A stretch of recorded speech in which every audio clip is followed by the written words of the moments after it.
Great. Go ahead. So you can see me, you can hear me, you can see the slides. Well, we can hear you anyway. Yeah. Okay, super. Yeah, so thanks very much to the organizers for inviting me. I'm really sad that I can't be there. UK visas, my application's lost in the ether over the past 2 months. So I'm very sad to miss this meeting. Okay, so to business. So today I'm going to talk about kind of first principles of how clonal communities bifurcate into specialized groups that work with each other. So in general, my lab's interested in understanding resource allocation strategies within and between cells. And this is something all of us know, that cells respond to nutrients in their environment. There's this whole metabolic network behind it. And depending on how the metabolic network goes, the cells will commit to these kind of growth programs. Or other functions such as nutrient recycling or optimization for differentiation and so on. And there's trade-offs, costs, and benefits for all of these. Now, the thing to remember here is that metabolism is always dynamic. There are very clear chemical rules that define metabolic flow, and that the metabolic state of the cell itself controls what happens to cell states and cell fates. So what we're interested in is to understand organizational principles of information flow that comes from metabolism, and through this to understand research strategies within and between cells that will help both individual cells grow or survive or differentiate, and groups of cells to function together. So the core of today's talk is about phenotypic heterogeneity that is very common even in clonal populations of cells. This is pretty ubiquitous in nature. So I'm just giving 3 very diverse examples. Inside a tumor, you have clonal cells that are very heterogeneous in function, form, shape, and metabolic output. But this is equally common in almost every microbial system we know of. So this is, for example, bacilli, where you see gene expression that is nicely bifurcated between these cells. And here you see something like a protist, a dictyostelium, that will transition to a slime mold, where within it there are lots of cells. These are still clonal, and they are completely specialized and heterogeneous. Now, the point in all of this is that when you see unicellular cells forming collectives, you always have morphologies and spatial patterning. You have what looks like apparent orientation of the cells. This may be important. There are some constraints of size and form for what that collective can take. And the presumption here is that resource allocations will be different in these subpopulations. Now, there's one thing that's almost universal in all these examples of heterogeneity. This is that typically the trigger for heterogeneity is some form of nutrient starvation or metabolic stress. And this is what typically initiates groups of cells coming together.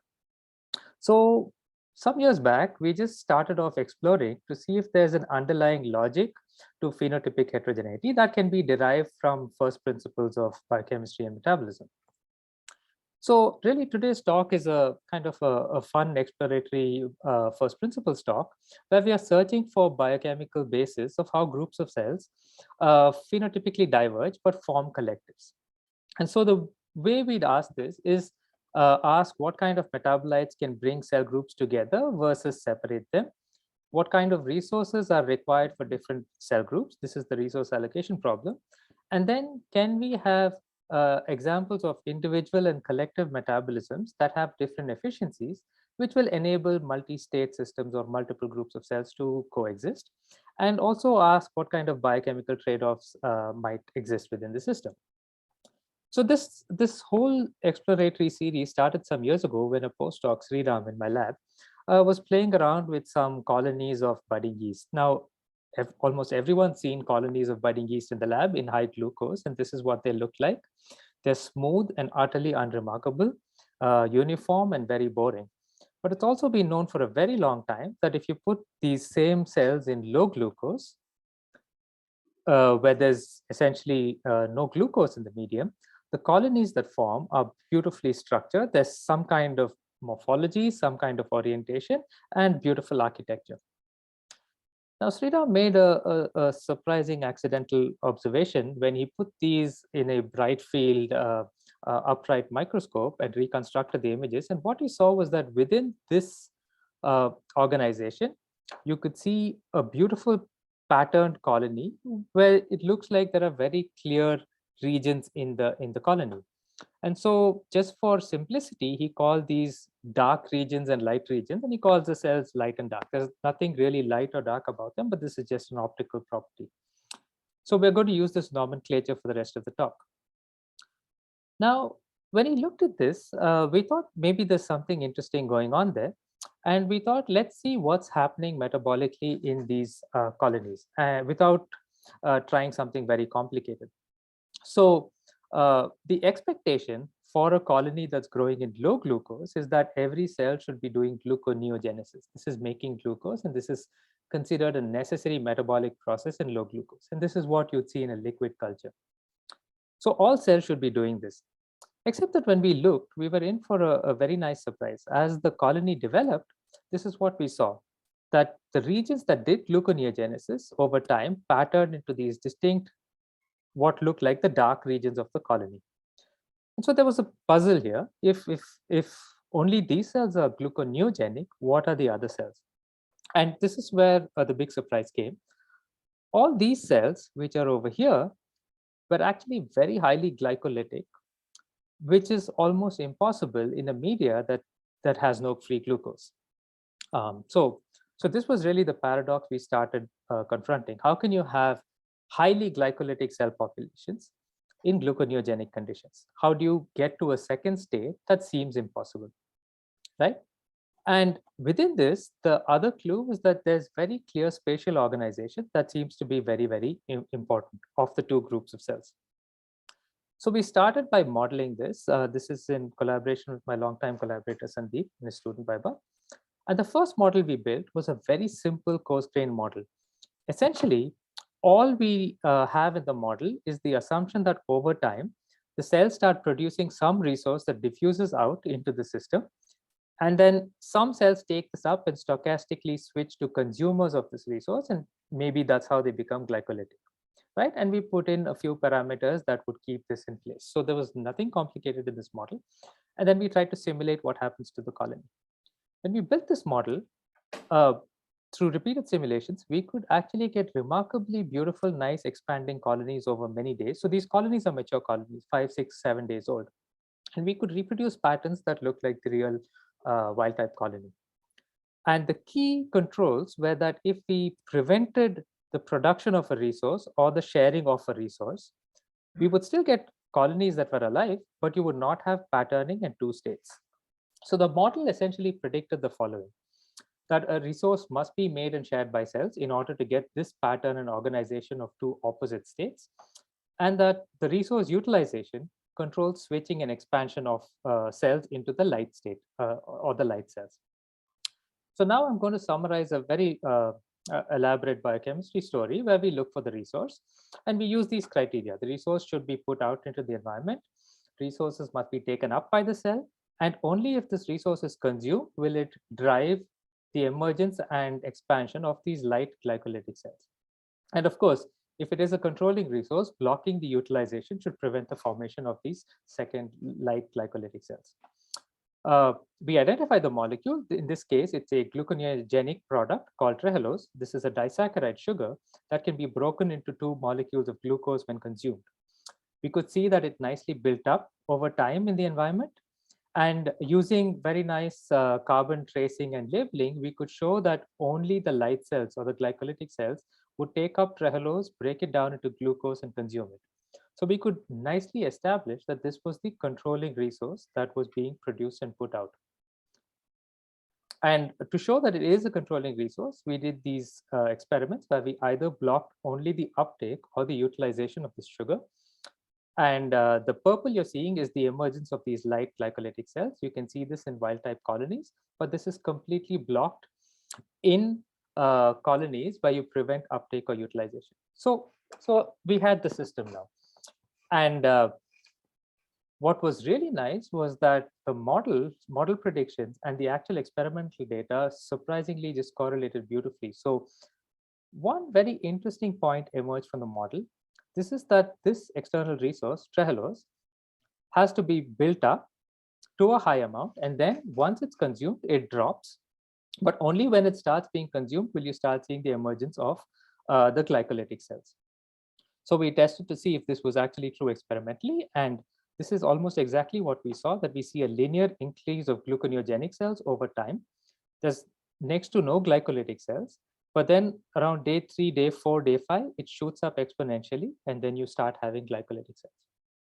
So a really nice concept came out of this, that when you're having these multi-state systems of clonal cells specializing, you have to have first a buildup of newly made resources to reach a threshold amount.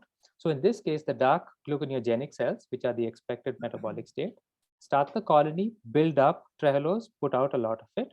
Once it crosses a threshold, some cells can stochastically switch to consumers. The moment they do, the amount of this resource drops. And once this drops, this traps the other cells into being producers. So you have beautifully self-organized systems where you will have stable producers and stable consumers of a resource. Okay, so this study was published a couple of years ago, in fact, just before COVID hit us, pre-COVID. So the summary, metabolic constraints drive the self-organization of specialized groups. So from here, we asked what really drives this resource production. These are really poor nutrient, low glucose environments. And is there really division of labor in these communities of or groups of clonal cells? I'm now going to summarize another story in just 2 slides. But essentially what we knew was there's lots of other resources, even though glucose is not there. In this case, amino acids were not really limiting, and amino acids can fuel gluconeogenesis. But we could also specify this to one single amino acid, in this case, aspartic acid. And the reason this works beautifully in that aspartate alone can recapitulate the entire colony organization is that it's a nice simple step to use aspartate as a carbon source for gluconeogenesis by converting it to oxaloacetate. This is the biochemical reaction. We could actually demonstrate that aspartate is a wonderful gluconeogenic substrate to allow the high production of trehalose. And so at that time, we basically put together a model that looks like this. There is, if you want to create these kind of new resources, you need to have some kind of a non-limiting existing resource. In this case, it's aspartate. Through gluconeogenesis, you can continuously then build up or make lots of trehalose, which is a new resource that didn't exist in the environment, but is now put out. The moment this is at high enough concentrations, you can start by some cells switching to consumers. They will now become, in this case, highly glycolytic cells. But now you have a second advantage of having this kind of a non-limiting special type of a resource, because amino acids can also serve as nitrogen sources.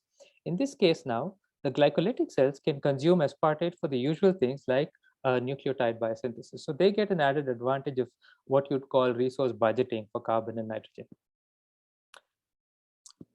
We also realized that having these groups of specialized cells, one glycolytic, one gluconeogenic, is a real advantage for the colony for 2 or 3 different reasons. The first is the properties, the physical and mechanical properties of these groups of cells are completely different. The dark cells, gluconeogenic cells, are highly resistant to all kinds of stresses, while the glycolytic cells are not. But the glycolytic cells are very rapidly proliferating. So together, you can have colonies that can expand better, forage for nutrients better, and so on.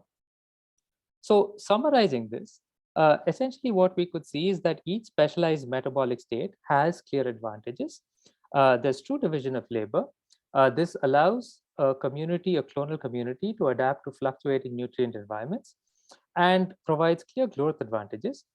With a second very interesting biochemical concept, if you have unlimited non-limiting metabolites such as aspartate that have multiple uses, so for example as a carbon source and a nitrogen source, you can use this to create new resources that can support new populations of cells, phenotypically diverse cells, to survive. Okay, so this paper was again just about a year and a half ago, and this is when COVID hit us very badly, and so we practically shut down the lab. So now at this stage, what I've shown you is a kind of bird's eye view of how just metabolic constraints can enable groups of cells to specialize and take on very different phenotypes. This is a bird's eye view. But now we wanted to know what's happening inside the cell. So after, I think, 4 or 5 years of Sriram suggesting that we get down to doing RNA-seq, I agreed to do it, mostly because I thought it was a good time to do it now. And we couldn't do anything else when the lab was half closed. So we finally isolated subpopulations of gluconeogenic dark cells and glycolytic light cells, did RNA-seq, and we looked at their gene expression signatures. This was remarkable because essentially over half the genome, half the entire yeast genome, was entirely opposite in expression in these two cells. It was really striking data. And if you now start grouping them functionally, you see something even more remarkable. So of course you see a daylight difference, but if you now start grouping them into catabolic or anabolic kind of processes, you see almost exactly opposite expression. So here you're seeing replicates of light cells and replicates of dark cells for amino acid and nucleotide biosynthesis day and night, ribosome biogenesis day and night, and so on. So there's separation of processes. So now could we use this to understand the chemical logic within?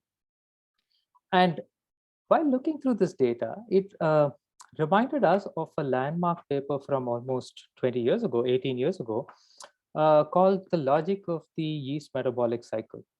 Essentially, what this paper had found was that yeast cells put in low glucose environments in well-mixed cultures temporarily separated out their biochemical processes into kind of 3 phases. And each of these phases correlated with entire genome-wide expression signatures that corresponded to a reductive phase, an oxidative phase, or a building phase. So we thought maybe these dark and light cells would fall into these two groups. And we sampled this with a correlation across the yeast metabolic cycle. And what you see here is striking. Essentially, what we found was that the dark cells, or the gluconeogenic cells, their expression signatures corresponded almost perfectly to this reductive coupling state, which is a highly catabolic state, while the light cells perfectly correlated with what's called the oxidative phase. And I'll tell you what these means. But really, the summary was that not only is there clear gene expression differences between these populations, but what appears to be spatial compartmentalization of chemically incompatible processes within cell groups. So what this really means is this. Now, the dark cells are in what you can call a preparing for growth state. There's very high catabolism, which is breakdown of amino acids, autophagy, gluconeogenesis, all of that, essentially to build up molecules for growth. And the collective chemical state is what you'd call reductive charging or reductive coupled metabolism. The growth state, which is a classic state for a cell that has to rapidly divide and proliferate, has all these things like amino acid biosynthesis, ribogenesis, tRNAs, all of that. And this is a highly anabolic state where the collective metabolism is oxidative. So what these groups of cells have done is spatially separated mutually incompatible chemical processes, which means chemical processes that can't happen at the same time in the same place. But now they can if they're in adjacent locations. So what does this do? What does this allow a community of cells to do? Well, once you start hyper-specializing metabolically, you now have lots of subcompartments of metabolism that go into overflow and bypass. So now if we go back to our self-organized system, the resource that we need is trehalose. If we make enough of trehalose, we have these highly glycolytic cells emerge.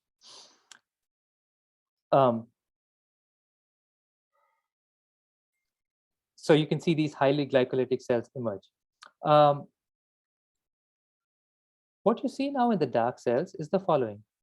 You see a huge increase in something like the glyoxylate cycle, which is a bypass cycle away from the TCA cycle, where you build up oxaloacetate. This happens by overflow. And similarly, you now need alternate sources of alpha Kg, lots of it, to make trehalose. And we find that alternate paths to make alpha Kg, which is not related to respiration or fundamental energetics, these go up a lot. And we can now see that the whole system depends on these overflow metabolic processes. So for example, if we block this alternate alpha Kg pathway, this is not important for vegetative growth of these microbes. You just knock this out, you no longer make enough trehalose to support the complex colony formation and the emergence of new states. But now I'm just going to fade out all these metabolic pathways and talk about a continuous problem that these communities will face. In these nutrient-poor environments, they have to continuously make these key hub molecules like alpha Kg and acetyl-CoA. How can they sustain making enough of these molecules in order to keep making the amount of trehalose you need to sustain these highly glycolytic cell populations? This was something that was not apparent from any of these organizations and transcriptomes. So we started by saying, okay, let's take a very unbiased look here and build a genome-scale metabolic model to maximize the production of trehalose. And we did that with the assumption or knowledge that a primary driver of trehalose production is utilization of aspartic acid, which is what we had seen in our earlier studies. Now, of course, a genome-scale model optimized for trehalose production shows that you can indeed make lots and lots of trehalose from aspartic acid. But it almost instantly revealed a huge conflict in this population, which says that if you want to make enough trehalose to keep this population growing, you'll have a massive trade-off with growth. You just can't do biomass and trehalose production at the same time. Now, this was a puzzle because experimentally, we don't see any problem. In fact, this is a huge advantage for growth. So how do we resolve this? We then asked, okay, maybe then over time, with this idea of new resources being produced, maybe something comes into the system that can supplement the trehalose production and reduce this load or burden on aspartate, fueling the whole system. So and the clue again was this glyoxylate cycle that was blazingly high, and it perhaps could have been used for something other than just oxaloacid production. So we sampled the flux through the glyoxylate cycle using this same genome-scale metabolic model to see what can reduce the load on the glyoxylate cycle to make oxaloacetate and still maintain biomass. And when we did this, we saw something remarkable. A whole bunch of substrates can feed into this cycle. But now if you start having ethanol in the system, you no longer have this burden on aspartic acid. And this you can see in greater detail here. As you now bring in ethanol into the system, you can relieve the burden on aspartic acid. So now these are all details, but really the summary of this idea is this. Supposing now you have a starting state, you have an existing resource, in this case aspartic acid. Gluconeogenesis will drive the production of trehalose. This is a low yield system and the colony will grow slowly. But if you built up enough trehalose, you'll have glycolytic cells.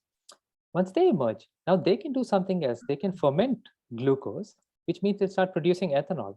And this will then potentially feed back to fuel gluconeogenesis in these dark cells. And this suddenly becomes an extremely high yield process. So now overflow and sharing of new resources that are continuously being produced will create a self-sustaining system. Does this happen? And so this is really the last slide. We could actually test this experimentally because we could actually estimate amounts of ethanol production and the activities of these two enzymes. One is for production and the other one is for consumption of ethanol in yeast. You could see even at the level of gene expression that the glycolytic cells have lots of ethanol producing enzymes, while the gluconeogenic cells have lots of the ethanol utilization enzyme.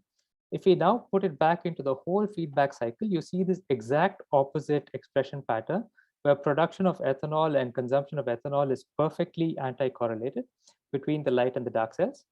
And so now the key experiment comes where if we now block only consumption of ethanol, what happens to this whole community, co-functioning community? Well, the moment we block that now, trehalose in the system collapses. We no longer have these light glycolytic cells anymore, and we completely lose the multi-state, phenotypically organized multi-state mutual system. So I'm going to end here with this take-home message, which I think is conceptually very interesting. First is that um, spatial organization enables mutually impossible biochemistry to function simultaneously at the same time. And by doing this, you maximize efficiencies to create resources that don't exist in the system and sustainably maintain their production. So by doing this, then you can remove conflicts that communities have between biomass production and resource production. They can't do both at the same time, but by dividing labor now, they can do so very, very well. The spatially organized system enables this maximum resource production. And really, a very important point that keeps coming again and again is the importance of metabolic closure in any system. Uh, Basically, you have to balance your chemical equations. And the moment you do that, you start creating more efficiently self-organized, specialized groups of cells to form and maintain themselves. So I'm going to end with this idea. We actually put out this idea a year and a half ago, and then these data came by later. So it really now makes us believe we're onto something. But here's the idea. So to start off a system to produce new resources, you need some unlimited resource that's present in the environment. In our case, the example was aspartic acid. But the moment you're there, certain metabolic states will allow cells to start producing new resources, new molecules that can be consumed or utilized differently. So this then allows a new group of cells to emerge, which would be consumers of this. But once they emerge, they will start producing new molecules, which could be a third or a fourth type of molecule, which could either sustain an entirely different state or could feed back and bolster the system to support a coexisting group of functional cells. So really the summary is that self-organized spatial separation enables mutually impossible biochemistry that allows continuous cycles of resource production and utilization to enable communities of cells, whether they're clonal or multi-species is irrelevant, but they can coexist for an extended period of time. So just to now come to the most important slide, acknowledgements. Several funding agencies, but really the people who did this. Sriram is a postdoc who now has his own lab. He's spearheaded the experimental part of this study right from the start. Sandeep and Vaibhav have been the physicists who've been working on a lot of the modeling in this study right from the start. And Piyush is a visiting student from Harvard who's been building the genome-scale metabolic models. Thanks very much for your time, and I'll be very happy to take questions.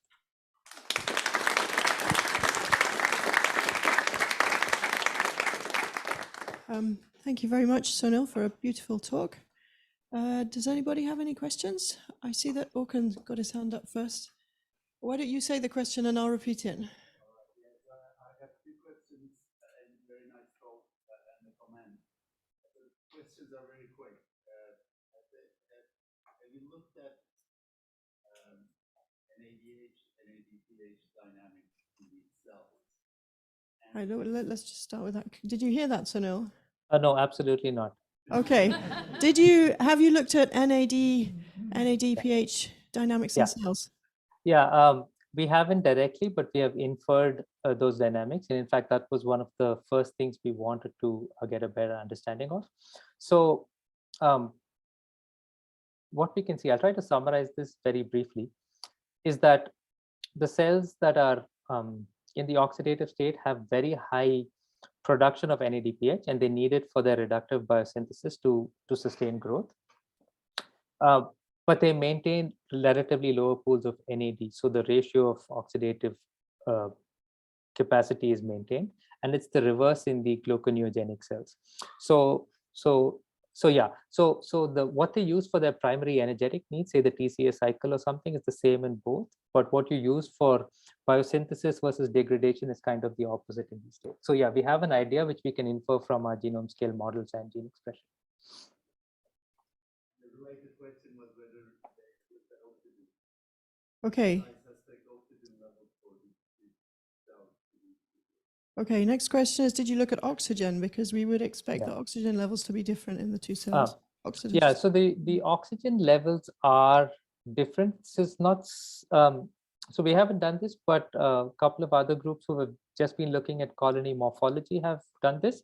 The oxygen levels are different, But what's surprising is, at least at the level of bioenergetics and oxygen consumption, they seem to be similar utilization in both the cells. So this is a direction we want to go into subsequently, but at the first pass, their consumptions are similar, even though actual access to oxygen are completely different in the cells. But yeah, that's a really interesting space. And I think that's very important to understand these kind of separations of biochemical labor, because oxidation and reduction is the basis of this whole separation. So super question. Yes. Thanks. Yes, Wenyi? Why don't you just ask it? And Sunil, this is a really interesting talk. I'm curious if you have mutants that don't uptake ethanol, your last slide, right? Yeah. Does the colony grow slower? Yeah, so we have mutants where we can only block ethanol consumption. We don't have, so ethanol is not taken up, it's just, it diffuses through. But when you block ethanol utilization only, right? Not production, we no longer have glycolytic cells. The triallose amounts drop by an order of magnitude, and you can no longer sustain glycolytic cells. But does the colony grow slower for these much slower? Much slower. I see. Yeah, much slower.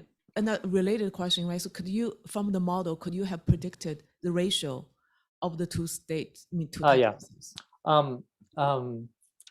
Okay, great question.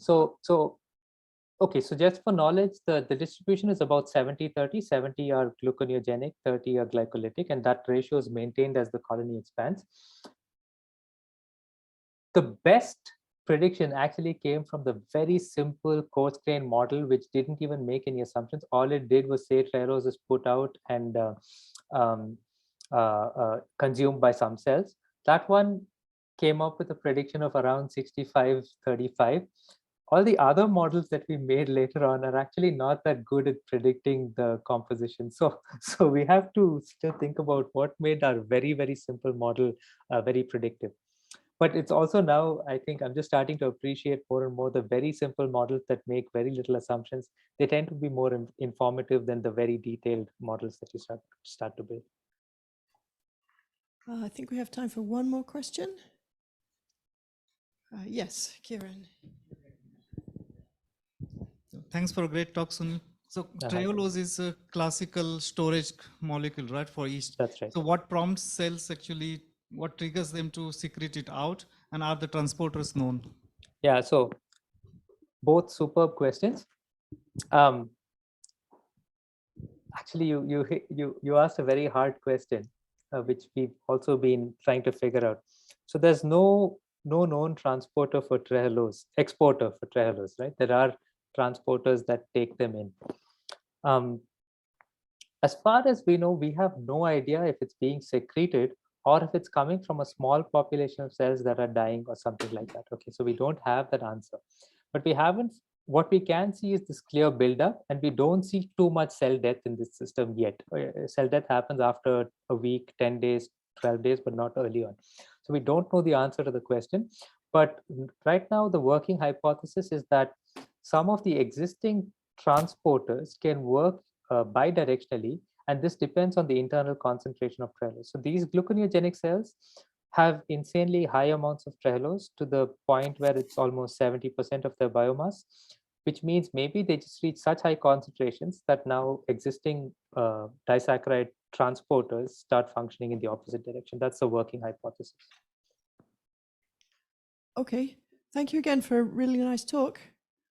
Yeah, thank you so much.